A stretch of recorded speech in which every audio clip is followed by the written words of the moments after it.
Today we're going to begin our unit on geometry, and most of what we're going to go over here, there's a lot of information in this section. Hopefully you'll remember most of it.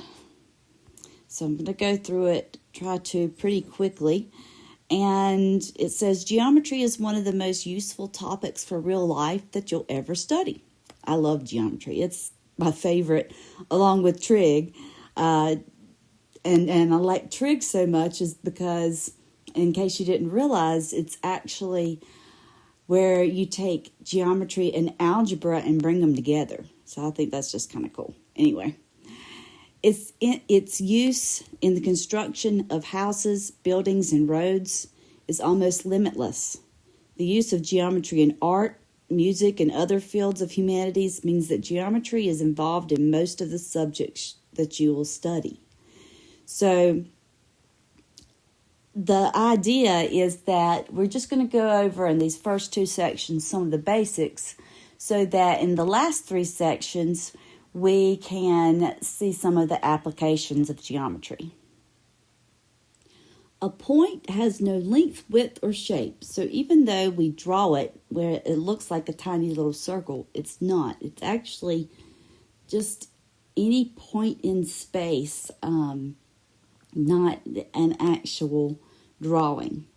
A line is a collection of points that extends infinitely in opposite directions. A line segment is just part of a line. It has endpoints. An array is also part of a line. It has a starting point and then continues forever in one direction. A plane is a flat surface with no thickness, depth, or boundaries. And it extends indefinitely in all directions. Example 1 says, given that KB is 10 inches, BM is 12 inches, and MC is 13 inches, find the length of KC, so the whole thing. So basically, to find the length of KC, we would just add KB, BM, and MC. 10 plus 12 plus 13 is 35 inches.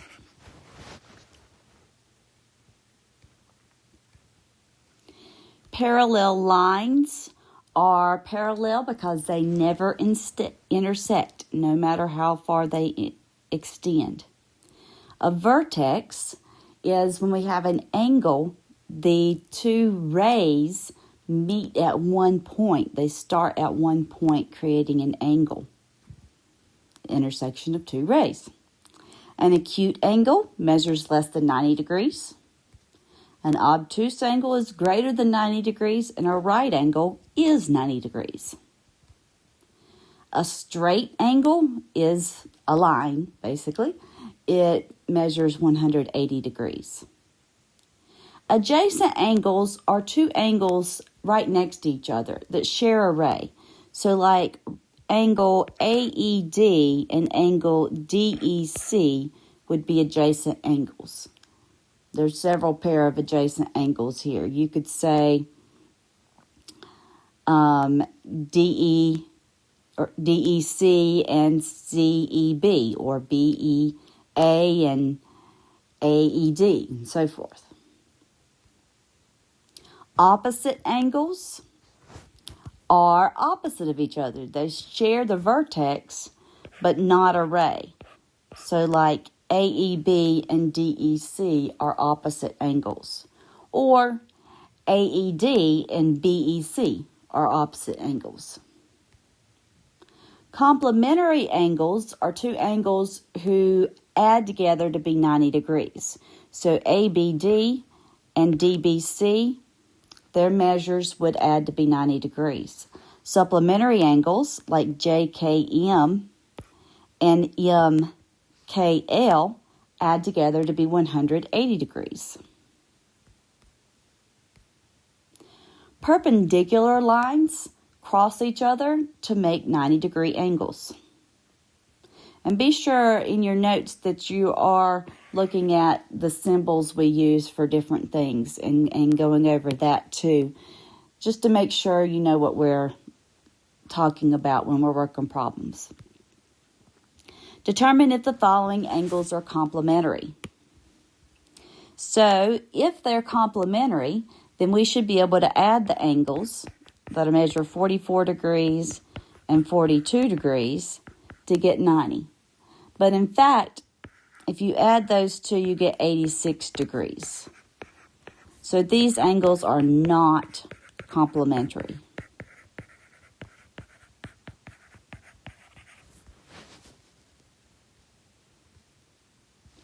In the figure, the road is separated by the line CD, while the trunk of the tree is represented, the road is represented, I put separated, and the tree is represented by the line AB.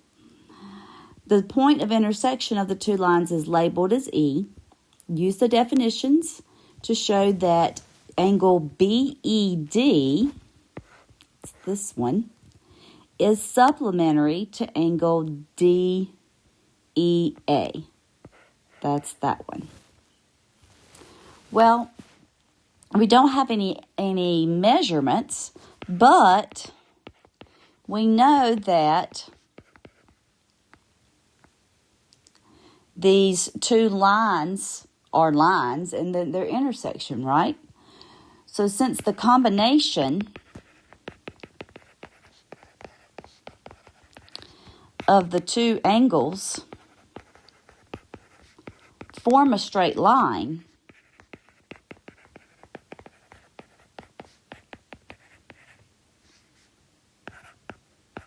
line AB, then the angles have to be supplementary.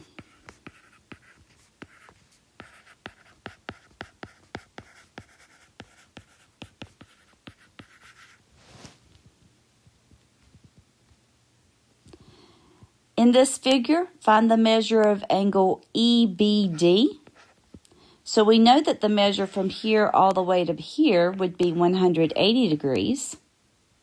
So we can find this measure because we know that the measure of angle ABE, that's this one, plus the measure of angle EBD, the one we're looking for, plus the measure of angle DBC, that's the right angle here, will equal 180 degrees. ABE's measure is 37, and DBC's is 90 degrees.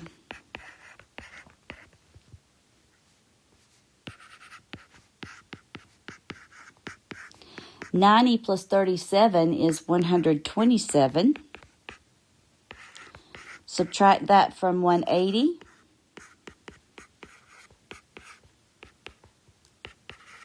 And the measure of angle EBD is 53 degrees.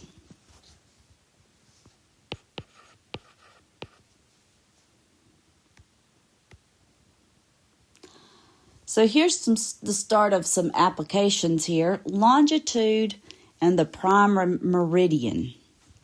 Longitude lines connect the north and south poles of the Earth and give us the positioning of east and west.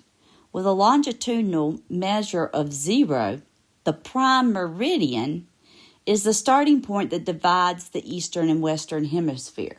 So you've heard of the equator, I know, and that's with latitude. So the prime meridian is the equivalent of the equator, only with longitude.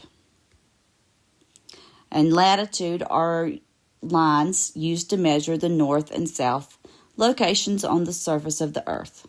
With a latitudinal measure of 0, the equator is a starting point that divides the northern and southern hemispheres.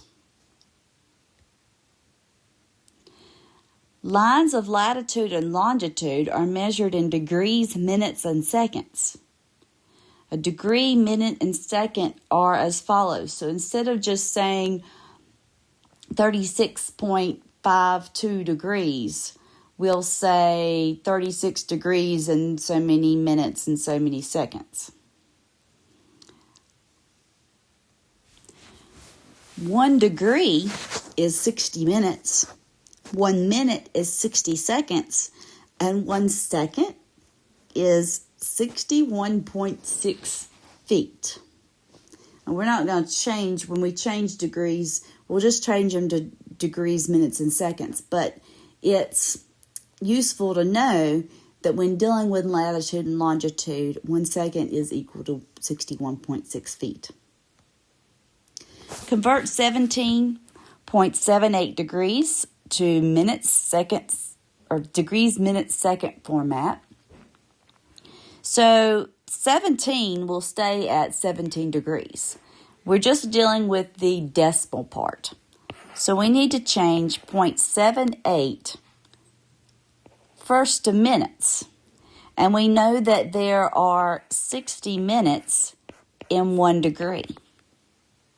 So we're going to multiply 0.78 by 60. We get 46.8 minutes.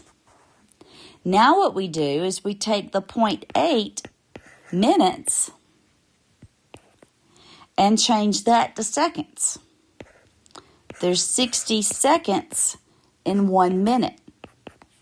And 0.8 times 60 is 48 seconds. So we'll take 17 degrees plus 46 minutes, not the 0.8, just the 46, plus 48 seconds, because that is the 0.8, and we get 17 degrees, 46 minutes, and 48 seconds.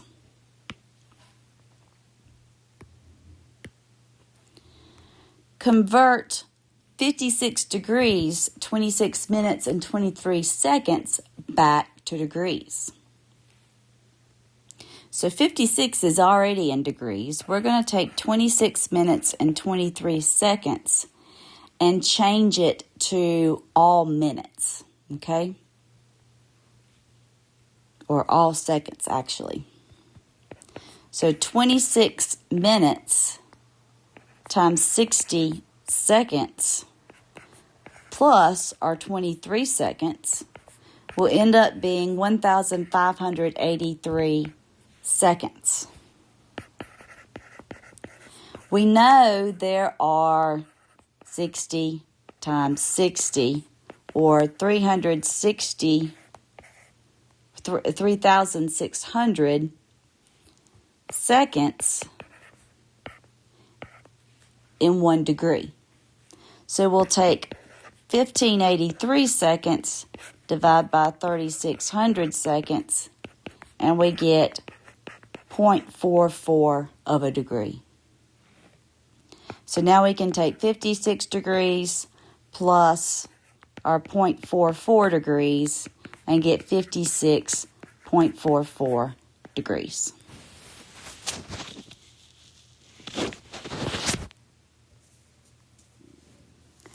A rocket will be launched making an angle of theta with the moon that's positioned directly overhead. Given that the rocket travels at 18,000 miles per hour and the moon completes a circular orbit of radius 240,000 miles approximately every 30 days, at what angle should the rocket be fired so that the rocket will intercept the moon? Well, first, remember that distance equals rate times time. We need to find the time required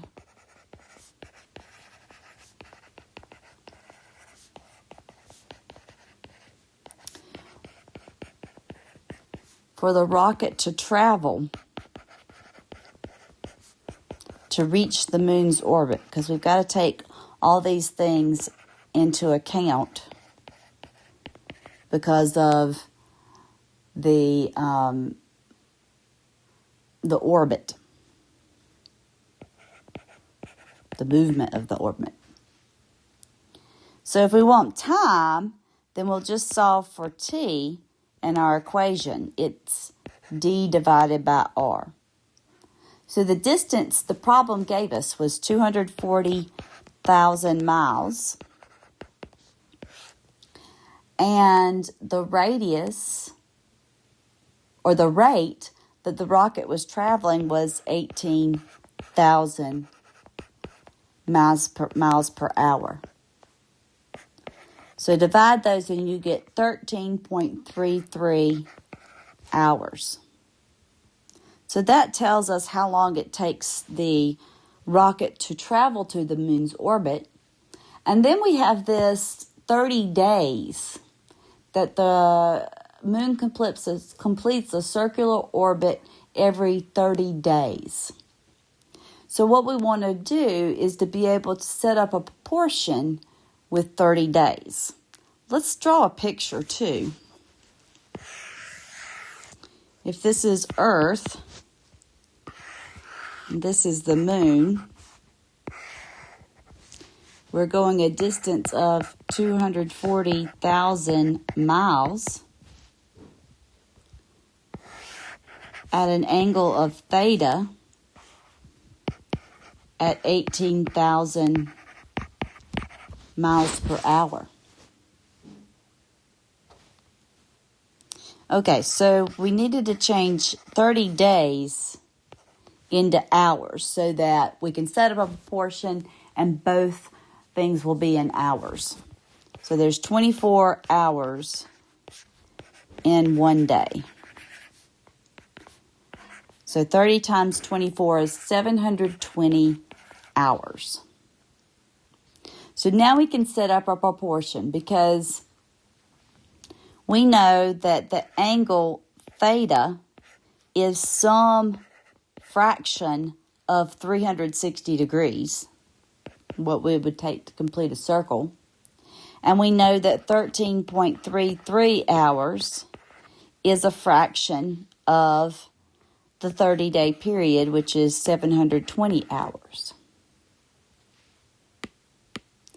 Let's multiply both sides by 720. You could cross multiply, but I didn't write that right. This is actually a little bit easier. If we do that, we end up with 2 pi over here on the left, or 2 theta, equals 13.33. Divide both sides by 2, and we get that this degree that the rocket needs to travel is 6.665 degrees.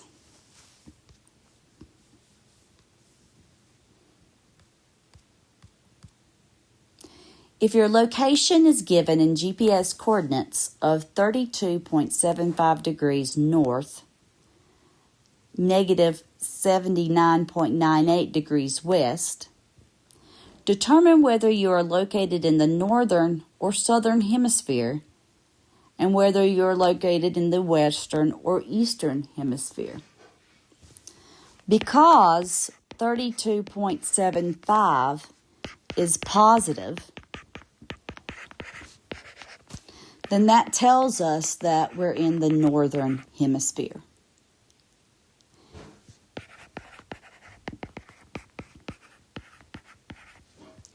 Because negative 79.98 degrees is negative,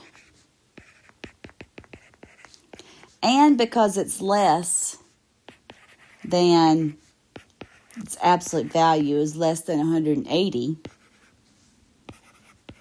then we have to be in the western hemisphere.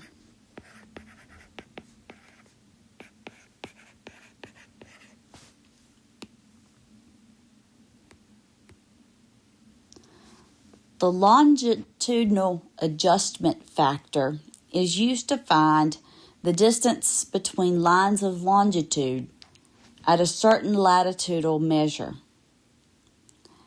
LAF is calculated by this formula. If you'll notice back, we got to go way back. For latitude, all these lines are pretty much parallel drawn across. But longitude, this distance is smaller than this one, and so forth, all the way around the globe. So this formula helps us find what the particular distance is between those two lines at any particular point. It's 69 minus 4 times the latitude measure divided by 10. If Amanda starts at GPS location 32.75 north, negative 79.98 west, so let's say that's right here.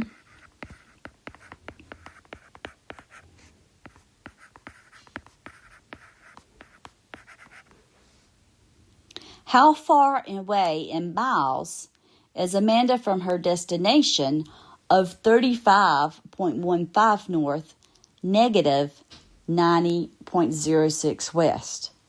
Now, to draw our picture, notice that 35 is bigger than 32, so we're going to be going up. And negative 90 is less than negative 79, so we'll be going to the left.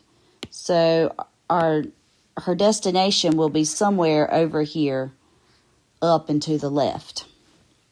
And that is 35.15 degrees north, negative 90.06 degrees west.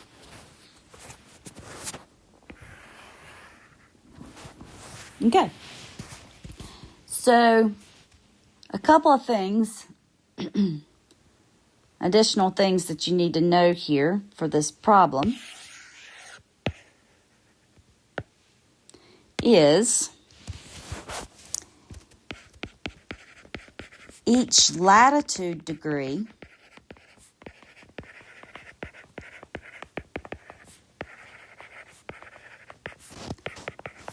is equal to 69 miles. And each longitude degree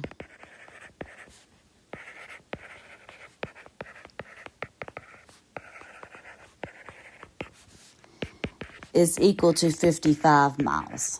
That's going to be something we need for our problem here.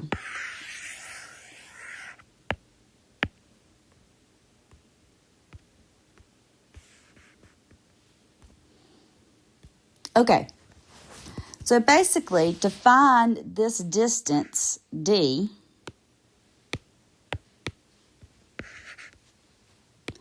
we can draw two lines out here that form a right angle and use the Pythagorean theorem. Okay, so I'm going to call the vertical distance B and the horizontal A. And the distance B will be this measure minus this measure. 35.15 degrees minus 32.75 degrees, or 2.4 degrees. Now, why did I tell you this thing about latitude and longitude being equal to so many miles? Well, we don't want the distance in degrees. We want it in miles, okay? So if we take that 2.4 and multiply, since this is latitude, by 69 miles, then that will tell us our distance in miles, 65.6 miles, or 165.6 miles vertically. And then A will be this measure minus this measure. And we don't have to worry about negatives because they're both negative. So 90.06 degrees minus 79.98 degrees is 10.08 degrees. And we'll multiply that by the longitudinal degree factor of 55 miles. And get 554.4 miles.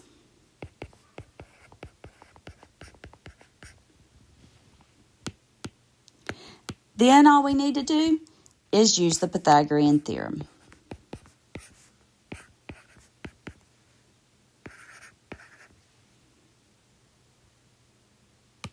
So take our 165.6 and square it, and 554.4 and square it. So D will be, if you square both of those and add them together, you get 334,782.72. So that would be D squared. So to find D, we'll take the square root. The distance here, D, is 578.6 miles.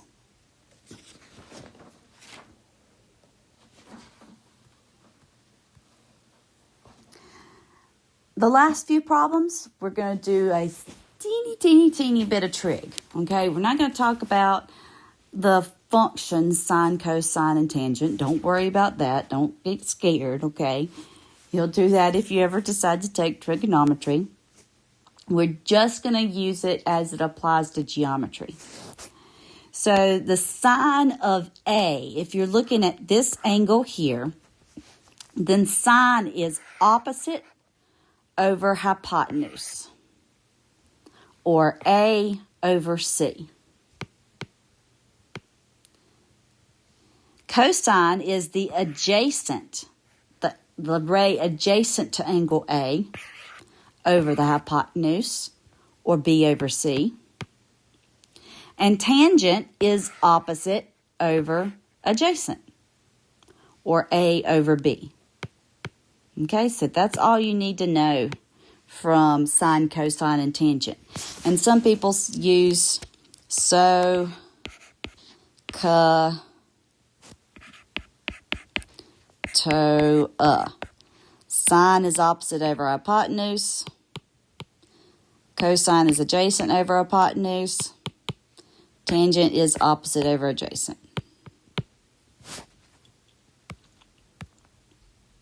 Sam is building a deck on the back of his house. The deck is 4 feet off the ground. According to building code, the maximum angle for the incline of the steps for the deck is 30 degrees. And the maximum length of a step incline can be 8 feet. Using the given figure, determine the minimum distance the landing step or point A must be from the house. So we want this distance right here. So if we're using the angle of 30 degrees and we want adjacent, we could either use cosine or tangent. I'm going to use cosine. That'll be adjacent over hypotenuse. So cosine of 30 will be the adjacent distance, that's the one we're looking for, over the hypotenuse, which is 8 feet. Multiply both sides by 8, and x will be 6.93 feet. Oop, backwards.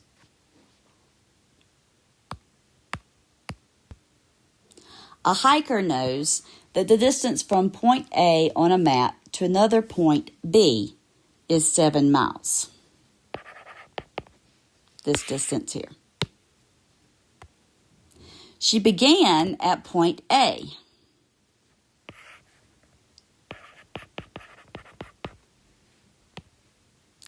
And headed west until she was due south of point B and is now at C. So she went this direction. She needs to determine her distance from both point A and B, given that the heading of her route from point A was at a 46-degree angle from the line between points A and B in the figure. So between A and B is 46 degrees. When she arrives at point B, so then she's going to walk up this way, she also needs to know what angle she'll need to make with her due north route to return directly to point A. So she's going to need to know this angle. Okay?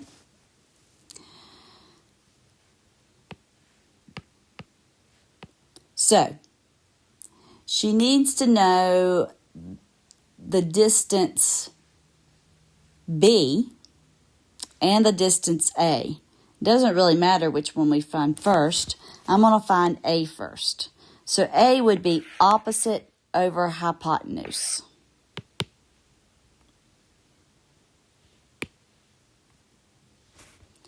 That's sine. So sine of 46 degrees is opposite over hypotenuse. Multiply both sides by 7. Put that in your calculator, and you get 5.04 miles. That's this distance right here.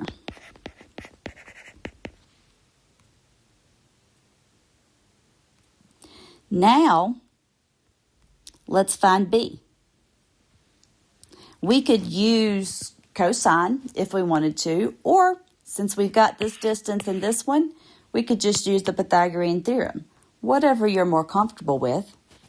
So I'm going to use the Pythagorean theorem, where we'll take A, which is 5.04, square it, plus B squared, that's what we're looking for, and that's the hypotenuse, 7 squared. So 5.04 squared is 25.4016.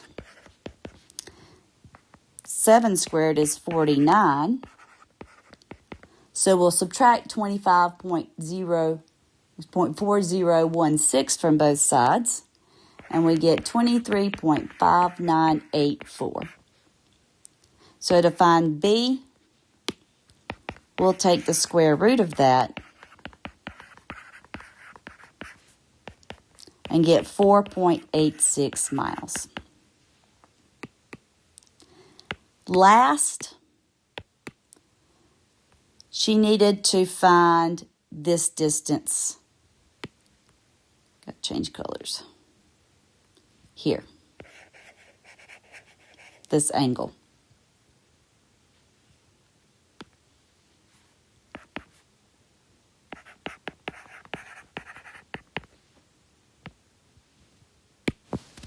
So you can find that because we know this angle and the angles of a triangle add up to be 180 degrees, in case you forgot.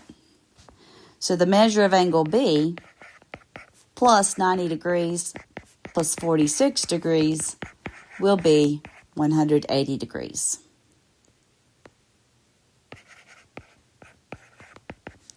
'90 plus 46 is 136.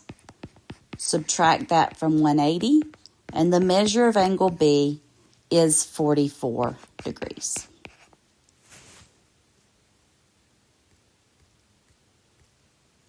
One more example. A ship's sonar locates a wrecked ship at a 17-degree angle of depression. A diver is lowered 105 meters to the ocean floor. How far does the diver need to travel along the ocean floor to get to the wreckage? So you can see here, here's the ship, and it looks down this way and it sees a shipwreck. And that angle of depression, which means the angle of decline from a horizontal, is 17 degrees. And we're trying to find this distance D. We've got this measurement, and we actually have this angle. if you remember from geometry, alternate interior angles are congruent because this is a horizontal and this is a horizontal, so they're parallel. So those two angles have to be congruent. So this would be adjacent over opposite, or adjacent and opposite, which is tangent. Tangent is opposite over adjacent. So we have tangent of 17 degrees is equal to opposite, that's 105, over the adjacent, that's what we're looking for as D. Multiply both sides by D, and then divide by the tangent of 17, and we get 343.44 meters. That's how far the diver has to travel underwater to get there. It'll probably take him a little while.